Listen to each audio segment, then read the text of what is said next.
하나님 아버지, 우리를 주의 영으로 감동하여 주셔서 우리에게 필요한 말씀으로 채워주시고 우리를 향한 주님의 음성 듣게 하여 주옵소서. 예수님의 이름으로 기도합니다. 아멘. 저는 오늘 말씀을 묵상할 때마다 톨스토이의 작품이 생각이 납니다. 톨스토이의 작품 바보 이반이라는 작품이 있는데 그 이야기가 자꾸 생각이 납니다. 여러분도 아시겠지만 요약하면 이런 내용입니다. 돈 많은 농부가 있는데 그에게 세 아들과 딸 하나가 있습니다. 큰 아들은 군인이고 둘째 아들은 뚱보인데 장사꾼입니다. 그리고 셋째 아들이 있는데 그가 바로 이반인데 바보입니다. 딸은 벙어리죠. 이반은 바보여서 도무지 자기 것을 주장할 줄 모릅니다. 첫째 형과 둘째 형이 하자면 하자는 대로 합니다. 어느 날 큰형 시몬과 둘째 형 타라스가 아버지를 찾아와서 재산을 나눠달라고 하죠. 그래서 이건 이반이 가정을 관리하고 있기 때문에 이반의 의견을 물어야 된다라고 말합니다. 그러자 이반은 흔쾌히 동의해 주죠. 아버지는 아들 둘에게 재산을 떼어줬습니다. 늙은 마귀는 이반의 가정에 평화롭게 지내는 것이 못마땅했습니다. 그래서 작은 마귀 셋을 불러서 이반 형제들에게 싸움을 붙이도록 지시했습니다. 큰아들 시몬에게는 세계를 군대로 정복해서 왕에게 바치겠다는 야망을 불어넣습니다. 결국 실패해서 감옥에 들어가죠. 감옥에서 도망쳐 나온 시몬은 아버지에게 도움을 요청합니다. 둘째 아들 타라스에게는 그가 보는 물건을 죄다 사들이도록 탐욕을 불어넣습니다. 그래서 그는 빚을 잔뜩 지고 망했습니다. 그 역시도 어쩔 수 없이 아버지에게 달려가서 도움을 요청합니다. 이미 자기 몫의 재산을 다 가져갔기 때문에 이제 이반이 거절하면 이반의 집안의 평화는 깨지게 됩니다. 그런데 의외의 사태가 발생합니다. 바보 이반이 큰형과 작은형 가족 모두를 자기가 책임지겠다고 받아들여 버립니다. 그래서 마귀의 시드는 실패로 끝났습니다.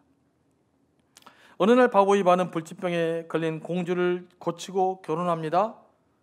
얼마가 지나지 않아서 왕이 죽자 그가 나라의 왕이 되었습니다. 이반은 왕이 되어서도 자기 권력을 누릴지도 자기 것을 주장할 줄도 몰랐습니다. 이러한 이반의 성품 덕분에 오히려 그의 형과 둘째 형들도 각자 나라를 세워 왕이 되었습니다. 이렇듯 이반의 집안이 승승장구하자 이번에는 늙은 마귀가 직접 나섭니다. 늙은 마귀는 첫째 아들과 둘째 아들의 탐욕을 부추깁니다. 그래서 결국 나라를 망하게 했습니다.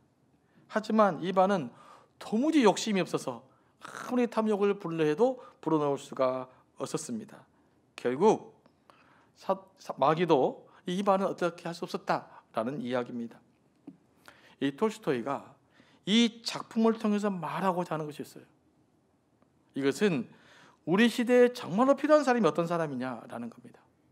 시류에 편승해서 머리를 잘 굴리는 사람이 아니라 오히려 바보처럼 우직하게 사는 사람, 이반처럼 진정성을 가지고 한결같은 모습으로 사는 사람, 이 사람들이 우리 시대에 정말로 필요한 사람들이라는 겁니다.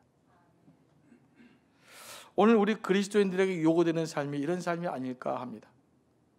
세상은 늘 언제나 똑똑해서 문제입니다. 성경에는 이런 바보들이 등장합니다. 구약의 모세가 그런 사람입니다. 애굽의 왕자로 자라나서 세상의 모든 권세를 누릴 수 있었으나 그 모든 것을 버리고 자기 백성과 함께 고난을 받았습니다. 모세는 믿음으로 보이지 않는 하나님께 소망을 두었기 때문입니다. 당대 최고 유대의 랍비 가말리아일의 제자자 로마 시민권을 가진 바울 역시도 존경받는 랍비가 되어서 편안히 살아갈 수 있었습니다. 하지만 그는 예수님 때문에 죄 없이 얻어맞고 옥에 갇히며 죽을 고비를 수없이 넘겨야 했습니다. 그럼에도 불구하고 그는 재난날 누렸던 온갖 혜택을 배설물로 여기고 기뻐했습니다. 그에게는 영생의 소망이 있었기 때문입니다. 그뿐만 아니라 십자가의 도 역시도 세상 사람들에게는 어리석게 보였습니다. 성경은 세상이 어둠에 갇혀 있기 때문이라고 말합니다. 어둠 속에서는 거짓과 진리를 분간하지 못합니다. 그래서 하나님의 선배님을 자처했던 이스라엘 백성들조차도 예수님을 알지 못했고 예수님을 영접하지 못했습니다. 사도 바울은 복음을 전하면서 실제적으로 이것을 경험했습니다. 그러면서 깨닫게 되는 것이 무엇입니까? 18절 말씀입니다. 다 같이 읽어보겠습니다. 십자가의 도가 멸망하는 자들에게는 미련한 것이요 구원을 받는 우리에게는 하나님의 능력이라. 십자가의 도가 멸망하는 사람들, 세상 사람들에게는 어떻게 보인다? 미련한 것이라는 겁니다. 예수께서 우리 죄악을 짊어지시고 십자가에 달려 죽어서 우리의 죄값을 치르시고 우리를 구원했다는 소식이 세상 사람들에게는 어리석은 이야기처럼 들린다는 겁니다. 당시 사람들이 기대하는 세상을 구원할 메시아는 엄청난 능력을 갖거나 아무도 넘볼 수 없는 대단한 능력을 갖고 있거나 아니면 고매한 사상을 가지고 있어서 사람들에게 존중받는 사람이어야 했습니다. 하지만 십자가에 달리신 예수님의 모습은 부도덕하고 무능력하고 어리석은 자처럼 보였습니다. 십자가는 불의와 어리석음의 상징이었기 때문입니다. 십자가는 정치범에게나 또는 흉악범들에게 집행되는 사형틀이었습니다. 이 사형틀에서 무기력하게 죽은 자가 세상의 구주가 되었다는 이야기는 유대인들에게도 헬라인들에게도 어리석게만 들렸던 것입니다. 서구 정신사의 두 흐름을 대표하는 것이 바로 헬라 철학 사상과 바로 유대 기독교 사상입니다. 유대인들은 세상의 모든 것을 하나님의 기적으로 보았습니다. 헬라인들은 아주 깊은 사변적 지식을 추구했습니다. 유대인들은 메시아적인 신빙성을 보증하는 것으로 기적을 요구했습니다. 그래서 예수님께 말합니다. 당신이 하나님의 아들이심을 증거하시려면 우리에게 기적을 보여주십시오. 하지만 예수님은 그들에게 기적을 전혀 보여주지 않으셨습니다. 예수님은 병든 자, 수많은 아픈 자들을 고치셨습니다. 그것은 그들을 사랑했기 때문에 그들을 불쌍히 여기서 기적을 베푸셔서 치유하긴 하셨지만 그것을 자신의 메시아의 증거로 삼지 않으셨습니다. 예수님은 자신의 능력을 증명하기 위해서 내가 하나님의 아들이심을 증명하기 위해서는 단 한 번도 기적을 행하지 않으셨다는 사실이에요. 기적으로 메시아를 증명하지 말라라는 뜻입니다. 헬라인들은 메시아의 그 신빙성을 보증하는 것으로 고매한 지식을 요구했습니다. 어떤 깊은 철학적 담론의 장이 만들어지기를 원했던 거예요. 하지만 십자가의 도는 엄청난 기적을 일으키는 사건도 아니었고 깊은 철학적 담론을 만들어내는 것도 아니었습니다. 그래서 그들은 십자가의 도를 어리석게 본 것입니다. 예수님께서 우리 죄를 담당하시기 위해 십자가 위에서 죽으심을 당하셨는데 하나님께서 그 예수를 부활시키셔서 우리의 구주가 되게 하셨다라는 바울의 메시지를 그래서 그들은 이해할 수 없었던 거죠. 이것은 현대인들에게도 마찬가지입니다. 그래서 교회 안에서조차도 진정한 복음이 선포되지 않고 있습니다. 복음 대신에 예수님의 정신세계, 예수님의 윤리성만을 강조하는 사람들이 있습니다. 이것은 십자가의 도를 어리석게 보이지 않게 하려는 시도일 뿐입니다. 우리는 예수님을 세상 사람들 좀 더 그럴듯한 모습으로 보여지기를 원할 것입니다. 우리의 신앙이 세상 사람들 좀 더 인정받는 모습으로 그럴듯한 모습으로 보여지기를 원할 것입니다. 그렇다면 우리는 자칫 잘못하면 예수님의 윤리성, 도덕성만을 이야기하고 그분의 메시아 되심, 나를 십자가에 박아 죽으시고 나를 살리신 그분에 대해서 망각할 수 있다는 거예요. 그러면 복음이 아닙니다.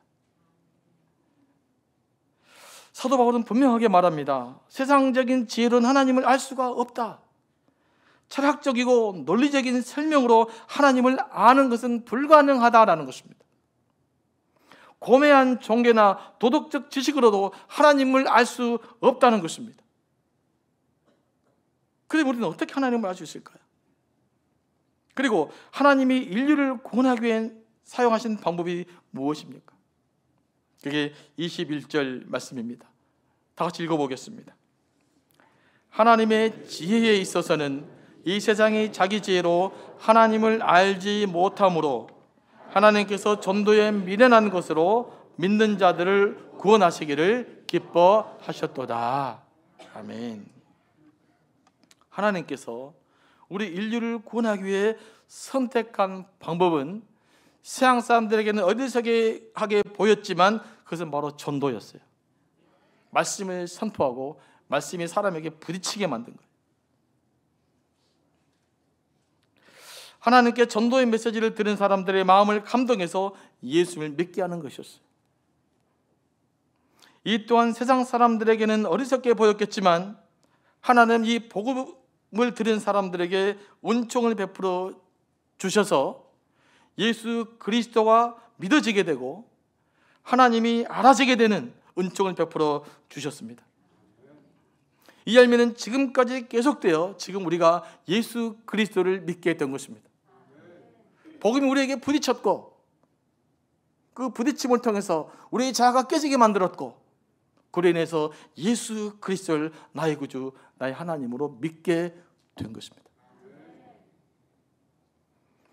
우리가 하나님을 믿게 된 것은 그저 하나님의 은혜이고 신비입니다. 내가 어떤 자격이 있어서 하나님의 자녀가 될 수 있는 것이 아니기 때문에 그렇습니다. 그래서 우리가 할 수 있는 것이 뭐냐?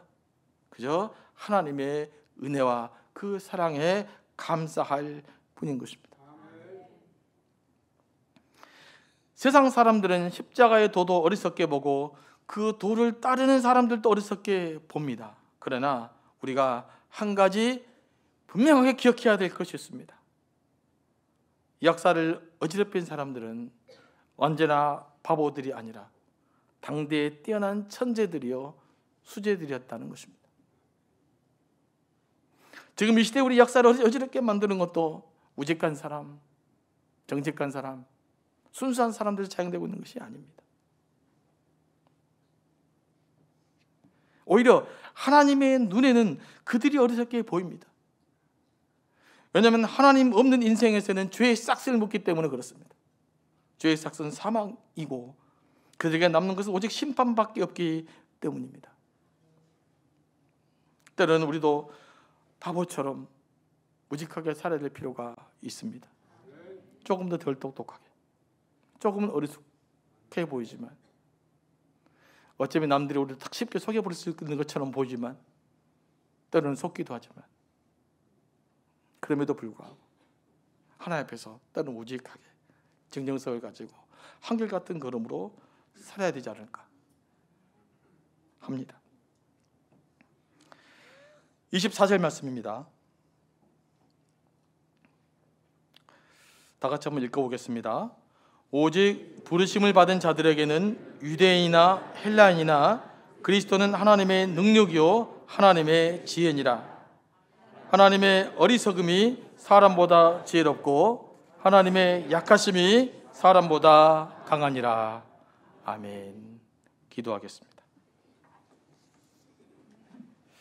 하나님, 십자가의 도가 세상 사람들에게는 어리석게 보이지만 하나님의 자녀인 우리에게는 세상의 어떤 것보다 지혜롭고 세상의 어떤 능력보다 강한 것임을 믿습니다.